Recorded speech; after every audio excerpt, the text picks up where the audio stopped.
Hoy la Suprema Corte declaró inconstitucional la polémica Ley de Seguridad Interna, pero el próximo martes los diputados de Morena presentarán una iniciativa para permitir que las Fuerzas Armadas hagan tareas de seguridad en las calles. Incluso podrán detener a personas.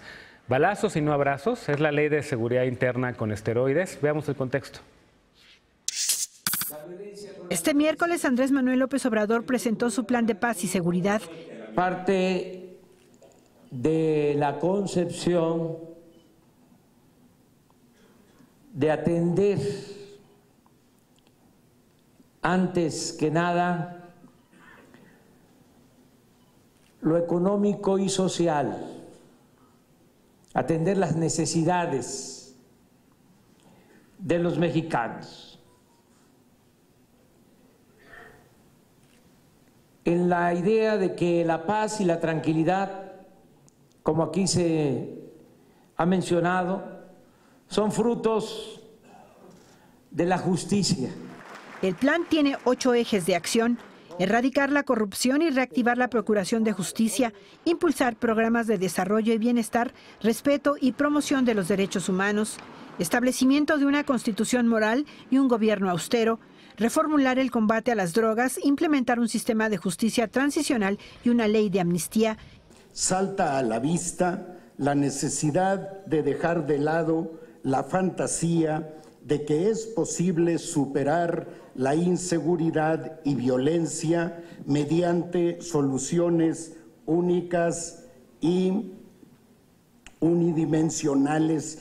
Recuperar el control de las cárceles e instrumentar una Guardia Nacional integrada por militares, marinos y policías federales, así como civiles que reciban formación militar hasta llegar a los 50,000 efectivos en 3 años. Sin abandonar sus misiones constitucionales, nuestras Fuerzas Armadas participen en la construcción de la paz, principalmente por medio de un papel protagónico en la formación, estructuración, capacitación y operación de la Guardia Nacional.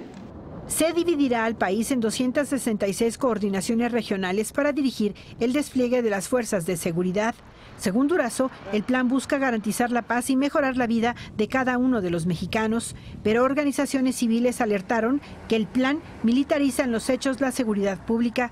El coordinador de la bancada de Morena en la Cámara de Diputados, Mario Delgado, anunció que el próximo martes presentarán una iniciativa para que militares y marinos puedan desempeñar tareas como patrullar las calles y detener a sospechosos.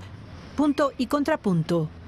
Ahí está el primer tema de la noche. Para debatirlo nos acompaña en Punto y Contrapunto Laura Reina, internacionalista, politóloga, militante del PRI. ¿Cómo estás? Muy bien, un gusto saludarlos a todos. Ana Villagrán, concejala del PAN en la delegación Cuauhtémoc, en la alcaldía de Cuauhtémoc. ¿Cómo estás? Bien, buenas noches. Estefanía Veloz, militante de Morena, feminista. ¿Cómo estás? Muy bien, muchas gracias. Y me da muchísimo gusto recibir a Alejandro Encinas, un joven de izquierda, fundador de Por México Hoy, politólogo y con el corazón en la 4T.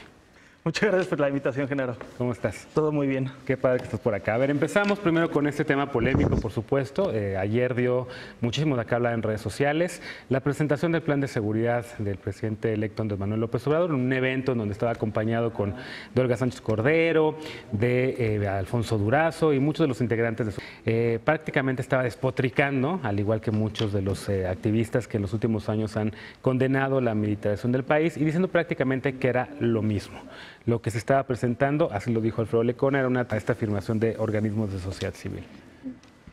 Yo considero que, más allá de lo que han dicho los colectivos, creo que quizá habría que enfocarnos en lo que es distinto. Es verdad que se está planteando una política de seguridad que no se esperaba mucha gente, pero también creo que el panorama que plantea Andrés Manuel da para que esta política se aplique de manera distinta. Creo que es, y lo platicaba con Alejandro hace un rato, fundamental que, por ejemplo, el ejército trabaje junto con la marina, porque en México actualmente está dividido, o sea, hay territorio en el que entra el ejército y la marina no.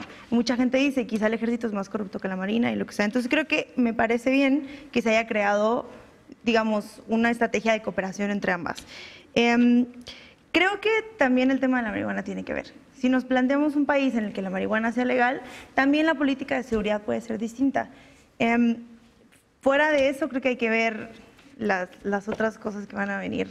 La Guardia Nacional y todo lo demás, ¿no? Sí. A ver, yo coincido contigo, en efecto, sí hay cosas que antes no se habían puesto sobre la mesa. La regulación del mercado de las drogas, por ejemplo, que era un tema que se había aplaudido mucho. Pero a ver, Alejandro, otro punto antes de escuchar los contrapuntos, que me imagino que Ana y... Es que solo develan su ignorancia. Y Laura van a estar así en contrapunto completamente. Pero a ver, Alejandro, hay quien piensa que en efecto había temas que antes no habían estado nunca para tratar de pacificar al país, como el hablar de justicia transicional, una comisión de la verdad que también está por ahí, la prevención, aunque ya había habido un esfuerzo de prevención antes, pero también el tema de la regulación de las drogas. ¿Tú cómo estás viendo el tema desde tu perspectiva, por supuesto? No, yo creo que el debate, y con justa razón, se ha orillado en el tema de la construcción de la Guardia Nacional, pero no hay que olvidar que el mayor componente de toda esta estrategia de seguridad tiene que ver más bien con una política de prevención y de justicia con las víctimas, de la reconstrucción de la verdad. Creo que saber qué nos ha sucedido en estos 12 años de guerra, los desaparecidos, los más de 200,000 muertos, pues tenemos que saber y llegar hasta el fondo de esas verdades, y que es una terapia que tiene que ser colectiva para salir de esa tragedia y comenzar un proceso de restauración de la justicia y de pacificación. Nadie en este país había hablado de amnistía, de reinserción social, que las cárceles no sean centros penitenciarios, sino se piensen como desde un modelo de reinserción social, y sobre todo atender las causas que originan la violencia. Es decir, no meterte a los efectos, sino más bien atender a las causas con programas sociales, con programas redistributivos, generando bienestar en las comunidades. Creo que hay un gran viraje en la política de seguridad, si hay una ruptura con el calderonismo y con lo que hizo en la continuidad, la lógica de continuidad de Enrique Peña Nieto. Laura Reina, contrapunto que ya dijiste es falso 2 veces. Así es que solamente devela la ignorancia, y no solamente en los puntos planteados en esta mesa, sino ayer también durante la presentación. Dicen que el pez por su boca muere, y en campaña Andrés Manuel dijo, vamos a sacar al ejército de las calles. ¿Qué es lo que anunció ayer? 50,000 militares, entregarle a los militares el poder. Sí, bien dicen, es un viraje, pero es un viraje a justamente lo que él había criticado. Segundo, también criticaba la ausencia de opciones distintas, y lo que decía ahorita de que nadie había mencionado acerca del tema de prevención social, claro que no. Tan fue así que México fue uno de los primeros países en América Latina en presentar una estrategia nacional de prevención, el BID lo reconoció así. Y tercero, pues se trata, yo creo, un tema de construcción de Estado.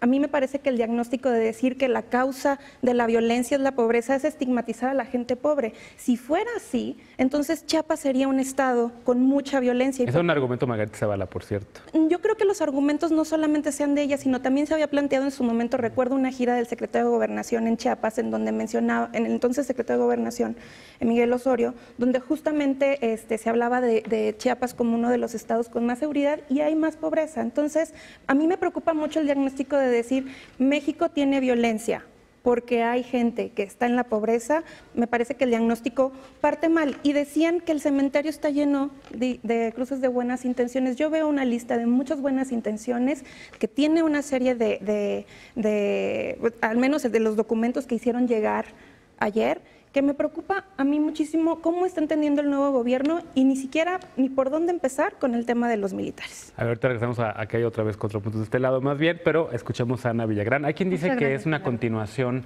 de la política de Felipe Calderón. Pues es que, mira, no vengo aquí a criticar absolutamente todo, al contrario, quiero puntualizar los puntos que vi bien. Yo creo que de toda la propuesta que escuchamos ayer, hay cosas que yo aplaudo. O sea, de entrada me parece muy bien que pues justamente caemos en otro acto de incongruencia de este gobierno entrante, porque sí, o sea, por fin están aceptando que la manera en la que actuamos en el sexenio de Felipe Calderón fue la correcta, al utilizar las Fuerzas Armadas para combatir al narcotráfico. Y eso nos deja muy claro con la conformación que va a tener la Guardia Nacional. Nuevamente, pues mis respetos a todas las Fuerzas Armadas.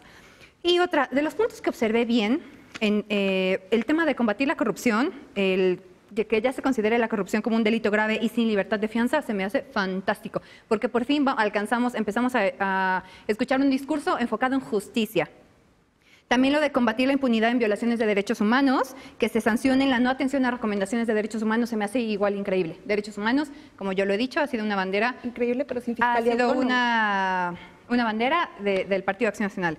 Y la otra, también se me hace muy bueno recuperar el control de las cárceles. En la legislatura pasada de la Asamblea Legislativa del que terminó, el diputado Luis Mendoza posicionó en la agenda pública muchas propuestas enfocadas justamente a disminuir el control que tienen los órganos delictivos dentro de las cárceles y que ni siquiera hay una regeneración y que desde ahí se cometen más delitos. Entonces sí, eso en la agenda de lo que escuchamos ayer se me hace muy aplaudible. Y la otra que sí definitivamente no puedo estar a favor, insisten con el tema de la Constitución moral. O sea, la única constitución que se tiene que reconocer en ese país es la Carta Magna de los Estados Unidos mexicanos. Yo no entiendo cómo es que pretenden que este gobierno que entra nos intente imponer los valores. ¿Qué tal si en su constitución moral dicen que los empresarios son malos? Y entonces eso es lo que empiezan a educarle a los niños. O sea, el enfoque que le quieren dar de cultura cívica y ética, maravilloso. Todas las personas tenemos que crecer sabiendo cuáles son las leyes y cuál es el valor de las instituciones. Pero esto, de pasar de eso a una constitución moral, o sea, sigue siendo una broma. Alejandro tiene la mano levantada. Yo no creo... por cierto, esto es tu primera vez, pero se interrumpen también mucho. Perdón. Y como son mayoría de mujeres, no lo vamos a ver como un man interrupting. No, solo quiero replicar que de ninguna manera es darle la razón a Felipe Calderón. Al contrario, todas estas medidas y estas agendas son extremas y hablar de justicia transicional porque cambió el rostro de este país. Las tendencias en los homicidios antes de Calderón iban a la baja y el repunte fue dramático. Ignoraba la realidad nacional. Bueno, no. Es que no, están confundiendo el tema. Justo lo que acaba de decir la compañera del PAN, Anita. Dijo, es que acaban de reconocer que la guerra contra el narco estuvo bien. Y ahí es donde te equivocas, porque esta estrategia de seguridad no es contra las drogas, no es contra el narco. Es simplemente una medida para tratar de resolver lo que ustedes dejaron, que es este país, como lo decía la compañera, producto también de su gobierno, un país que no puede pasar un examen en el extranjero ni siquiera con un país comparado con El Salvador, por favor. Y es eso, es falso, todo es falso, no es cierto, nosotros todo lo hicimos bien, no es cierto. Ve el país que dejaron, nada más velo.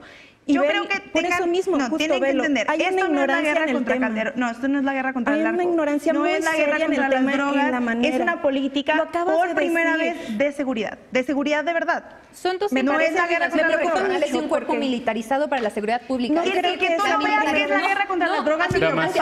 No, me preocupa un poquito. No, me preocupa un poco. Ana y Estefanía, creo que interrumpimos a nuestro compañero que hoy se une a la mesa. Bueno, no, que al contrario, es consecuencia. Estas políticas son consecuencia. No estamos actuando igual. A ver, ¿cuándo Calderón ha hablado de reinserción? ¿Cuándo Calderón ha hablado de que se sepa la verdad histórica de lo que pasó en su sexenio? O de regular las drogas. Pero yo creo que no hay que confundir la política de regular las drogas y la política de seguridad. Que hay una tentación natural, porque la gente ignora profundamente de los temas, que sea... ¿Tú no ves ninguna conexión entre la regulación Hay una del conexión, mercado y la pero son violencia? políticas públicas distintas. Hay una cosa que es la política de seguridad, tan es así que el tema es en la Suprema Corte, ¿no? Que había una diferencia entre seguridad interior, seguridad pública, seguridad nacional, y una cosa distinta sea la política de drogas. Y combinar esos temas, claro que es un tema que afecta, pero no es nada más la marihuana. Por ahí estamos proponiendo temas de amapola, por ejemplo. También en Morena, ¿no? Pero además caemos en otra incongruencia. Pero ¿cuántos muertos? Yo creo que no toca la agenda, no toca la agenda y revelan otra vez su ignorancia, es el tema de los gobiernos locales.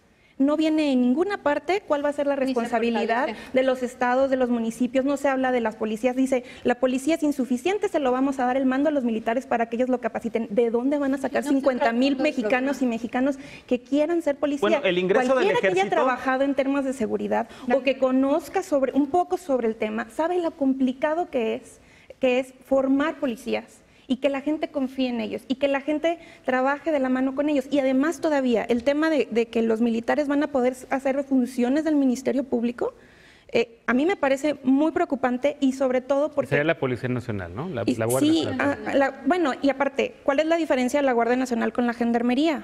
¿No? La gendarmería que nunca funcionó. Claro, justamente por eso, porque venimos, lo sé, y por eso mismo, como vengo de esa experiencia, yo creo que hay muchas cosas, o sea, a mí lo que me preocupa es que el gobierno, que hay un tema que dicen, tiremos todo a la basura, todos estos 12 años de lo que hemos aprendido, y va por acá. No toman en cuenta las víctimas, los foros de seguridad no parece ser que no supieron procesar esa información, y muchas organizaciones que participaron y estuvieron en la mesa, hoy están ahí diciendo, no es lo que esperábamos, no es por lo que votamos, no es lo que nos dijeron en campaña y todavía peor.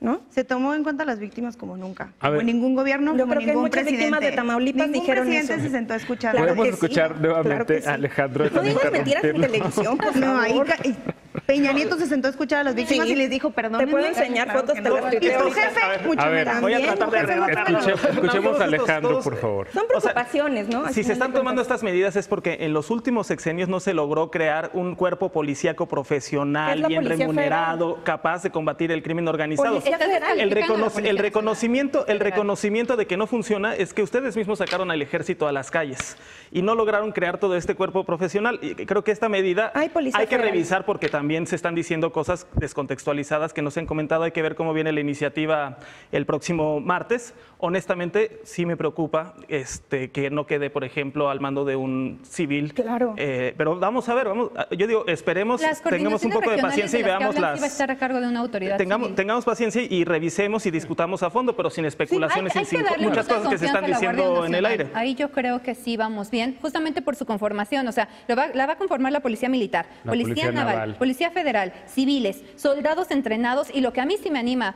mucho es que sí se va a preparar a esta Guardia Nacional durante 3 años. Van a tener una ardua capacitación. Eso sí lo aplaudo, pero entonces que no solo sea un nivel que por cierto lo proponía Josefina estatales. Vázquez Mota en el 12, ¿no? Era Bien, parte de lo que ella hacía. Sí recupera algunas cosas, digamos, que habían estado ya en el debate público. Yo también diría que esperemos con cautela a ver la propuesta que finalmente sale el martes, porque creo que sí se encerraron hoy los integrantes del gabinete del presidente electo. El mismo presidente canceló sus actividades, un poco para escuchar todo el descontento que hay y un poco para, espero, recapacitar. Y el propio Andrés Manuel López Obrador, al momento de anunciarla, plantea sacarla a un debate nacional entre especialistas y yo creo que hay que tomarle la palabra. El marco jurídico dice que la estrategia de seguridad debe ser aprobada por el Senado. Exacto, va a ser una reforma constitucional, entonces que también el Senado asuma su responsabilidad como poder autónomo y que haga deliberaciones amplias, escuche expertos. Pero con un enfoque de justicia. ¿No? Big Brother nos manda a corte, Bernardo nos está mandando a corte. Regresando del corte, vamos a poder seguir discutiendo este tema porque vamos a hablar de justicia transicional, compromiso de Andrés Manuel López Obrador. De ello hablaremos justo después de la pausa.